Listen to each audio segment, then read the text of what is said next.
Johannesburg. Johannesburg is situated in the northeastern part of South Africa, 455 kilometers from the Indian Ocean. It started as a small gold mining town in 1886. Today, it is the largest city in South Africa with a population of 5.6 million people, and it is the seat of the Constitutional Court.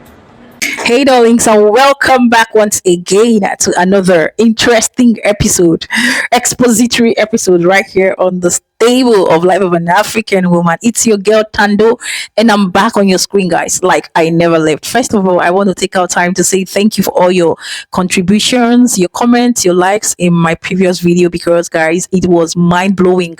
I didn't even expect that you guys were going to turn out that massively in the comment section to give me a lot of directives and all whatnot. And I think I'm finding my part based on the video I posted for Durban city of South Africa. And guys, some of you were like, go to the local cities, not just the top cities. And hey, some of you were like, it's not about the cities, but about the country, the mother, South Africa. Yes, that's the aim, that's the goal.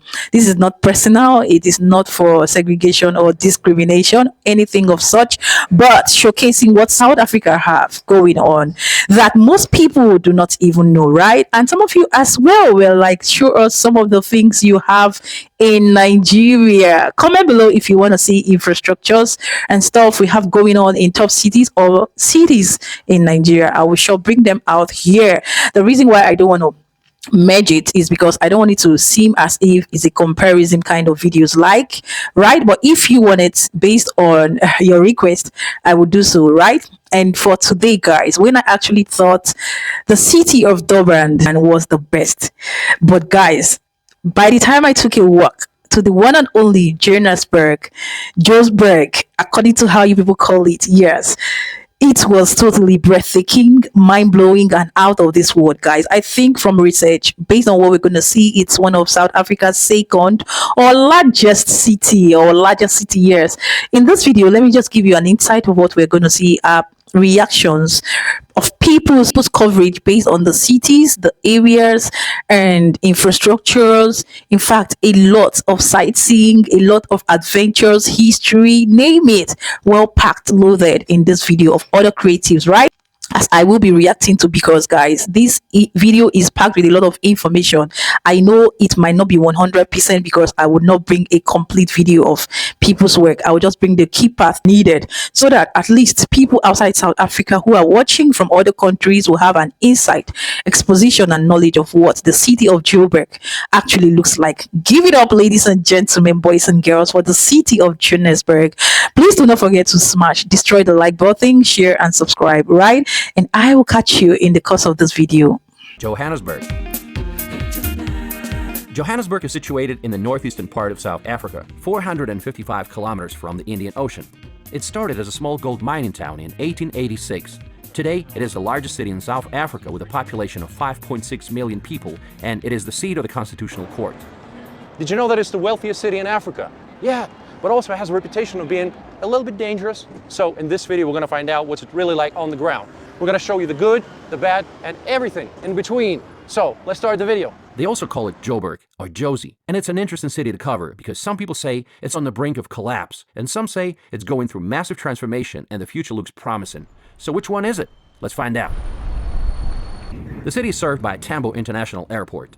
To get to the city, you can take a HOW train. This modern train began its operation in 2010 to provide a reliable and efficient rail to the northern suburbs, and it travels at the speed of 160 kilometers an hour. It's clean and safe, and it can even take you to Pretoria. The HOW train has grown to become a huge success, and now a 149-kilometer long expansion project is underway.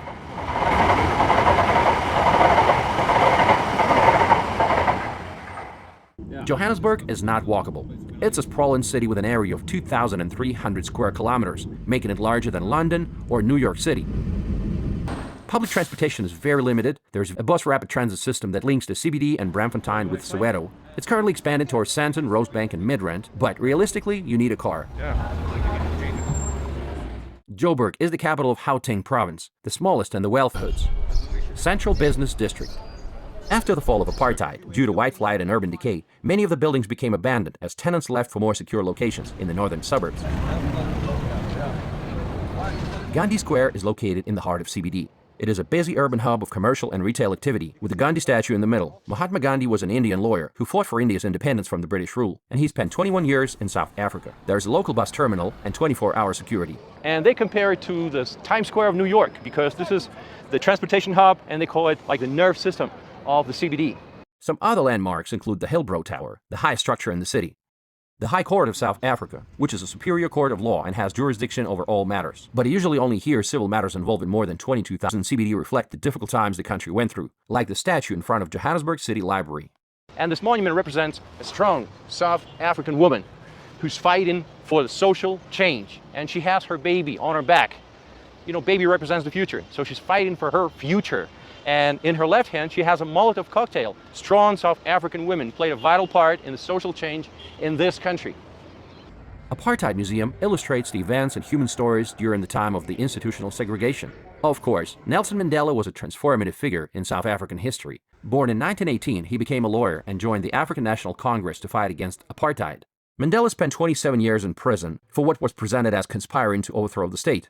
After his release in 1990, he negotiated with South African President F.W. de Klerk the ending of apartheid and a peaceful transition to majority rule. In 1994, he was elected as South Africa's first black president. I got the privilege to visit the Nelson Mandela Foundation, which he started when he stepped down as the president of South Africa. Well, guys, we are at Nelson Mandela Foundation, and this is Professor Werner. We started in 1999. He stepped down as president. He wanted to do many other things in the world, and he needed an organization to support that work. So we started in his house, actually, just up the road from here. Right now, South Africa is not the country of his dreams. What is it that's missing? Well, we haven't done very well at addressing the systemic issues. We inherited a deep societal patterning through centuries of colonialism and then apartheid. And I think we underestimated the extent to which that patterning determines how society works, even if you have a constitution, even if you have a formal democracy. So I'm a white person. It doesn't matter what I do in my life. The fact that I'm white means that I'm still benefiting from apartheid. How do we shift that so that black South Africans have the same opportunities, the same expectations as their white counterparts? You know, that 1995 Rugby World Cup final where he wore the Springbok jersey, right? All right. Now, that was the big symbolic act to say to white South Africans, this Springbok used to represent your interests. Okay. But now I'm telling you it represents all of our interests, white and black. Right. Nelson Mandela, he knew how to do the hard work. And I'll just show you an example from here. This is one of his notebooks. I think you can see, just from the handwriting, the way he structures the page, that this is a person who is diligent, who is perfectionist. These are drafts of letters he was writing. And for every one of these, you can tell who he's writing to. He's written it all down. Probably the best known award is the Nobel Peace Prize, which he received in 1993, together with F.W. de Klerk, the apartheid leader. So the two of them received the award as recognition for the negotiated peace that was then underway. So every Nobel laureate gets this kind of record of the award together with, and that's an original artwork, together with the medallion, which is solid gold.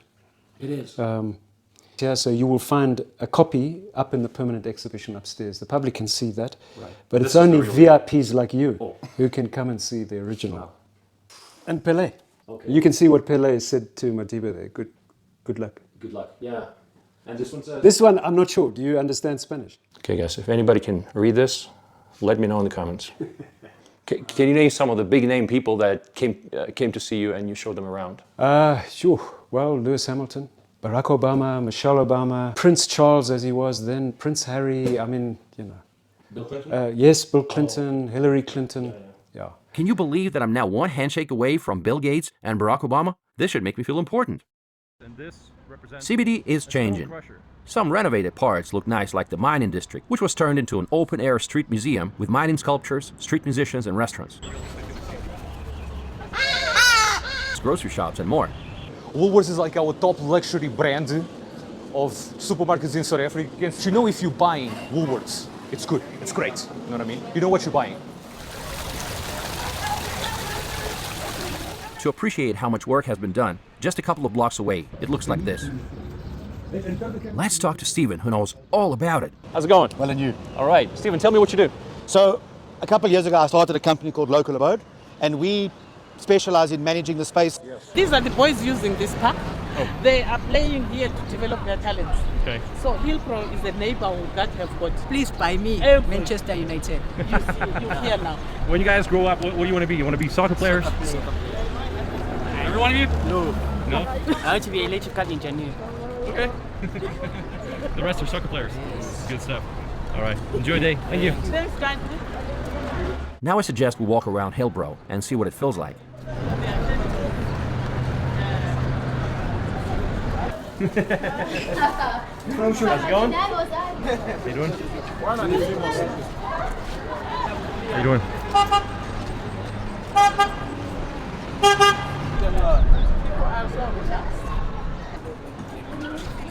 How you doing, guys? How are you? I want to come to the TV. Hello, hello. Hello. Thank you very much for coming to our area. We feel proud that we are visited by people who come from other places, rather than people through perception who say Hillbrow is a no-go area. It is Hillbrow is a home. It's safe. It's friendly. It's everything that you need. Thank you very much. Another interesting success story is Pointer City. This legendary 55-story cylindrical building with a core in the middle was built in 1975, but by the 1990s it was hijacked and many gangs moved into the building and it became extremely unsafe.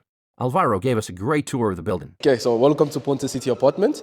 For us to have access, we're just going to use the first 10 star over there to be granted access. So you can just go through that and you'll find the lady from inside, she's going to open the 10 star for you. The name City was it being designed for being a city within a city. The idea was that this building had to be self-sufficient with its own grocery stores, barbershops, cafes, and daycares for children. Our space whereby we run a lot of things up here. So this is pretty much, our event space. We call it 5101. So this was a 2-bedroom apartment. We just, broke down the walls and turned this into our event space. So we host a varieties of activities, birthday parties, sunset, engagement parties. And so here we just have the Telkom Tower over here. This was known as the Heinrich Restaurant back in 1971. That restaurant only operated for a decade and closed all the way in 1981. Yeah, but it was like a rotating, luxurious restaurant. At the top over there, but closed in 1981. Sadly, due to terrorist threat, they were actually threatening to bomb the tower. Oh, serious? Wow. Yeah. That's not good. What are the chances of me getting robbed? Like if I walk alone with a big camera like this, like down the street, all around the neighborhood?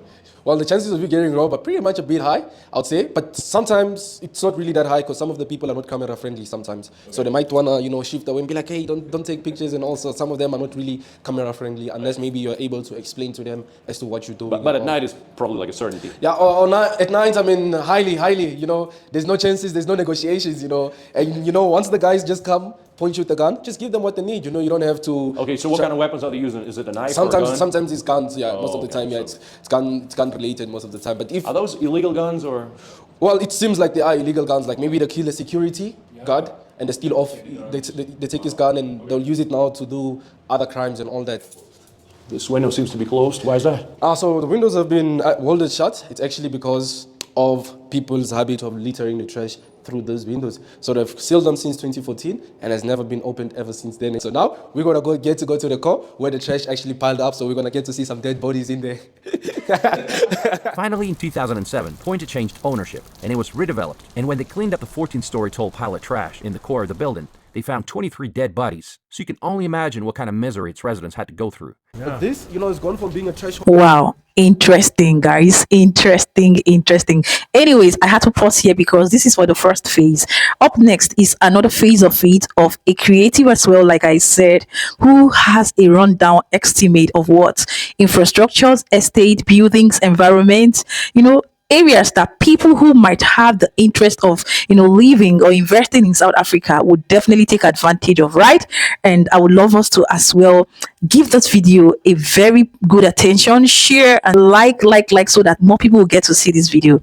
And at this point, I want to say I am so loving what I am seeing so far. This is quite interesting. A lot of information gathered, right? Now let's continue and I'll be right back.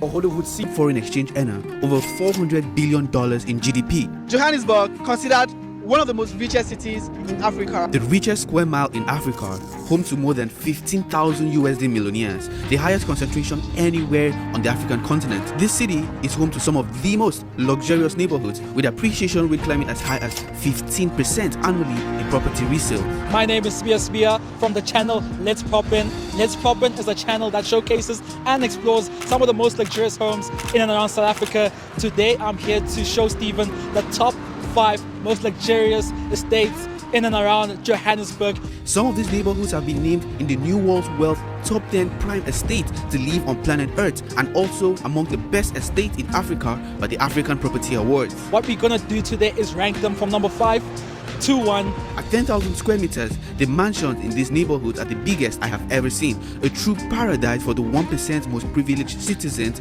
in South Africa and Africa at large. So you're going to have most of the country's elite live here.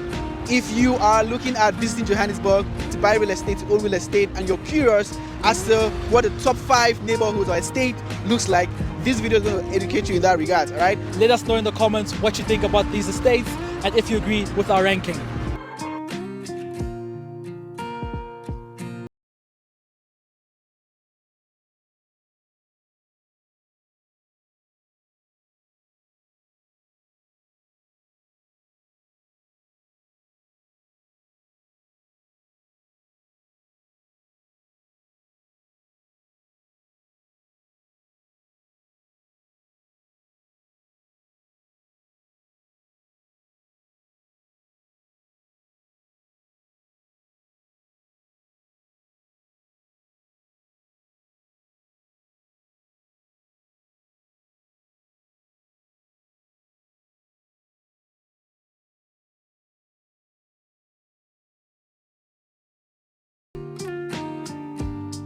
Have Kuro School, which is very accessible as it's just adjacent to the estate. The estate does offer that holistic lifestyle that you get with these contemporary estates, offering very much dining experiences, golfing and leisure. Property price within the estate starts from $51,000 for a vacant plot up to $500,000 for a 5-bedroom on 3,000 square meters.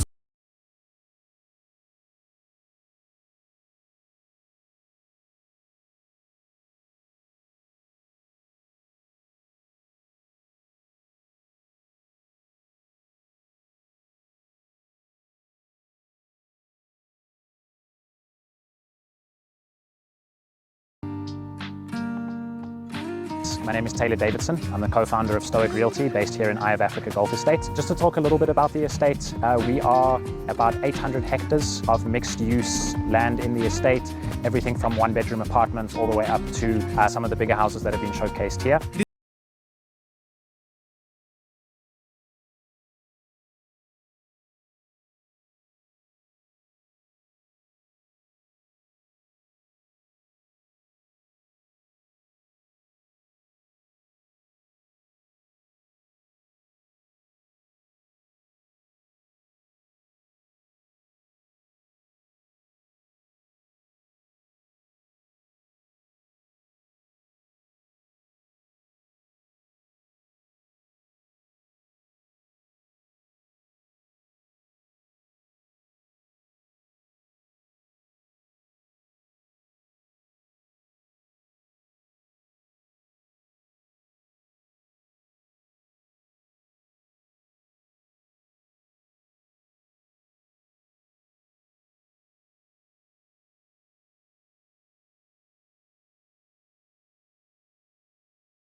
Six bedrooms and 6.5 bathrooms, 2 garages that can park at least 4 vehicles. There you have a swimming pool, a gym. It's 3 levels. On the down floor you have a wine cellar, you have a cinema on there, you have a casino, guys. The interior decor has a mix of like black golds, giving like that Versace kind of vibes, right? It's a smart home, fully automated, and all of those good things. The asking price for this property is about 30 million rand. Prior to that, we've had a few sales of around 18 million, 15 million, about half a dozen sales within that kind of price bracket in the past. Let me know what you think of this estate as number 4 on the countdown.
absolutely amazing, interesting, guys.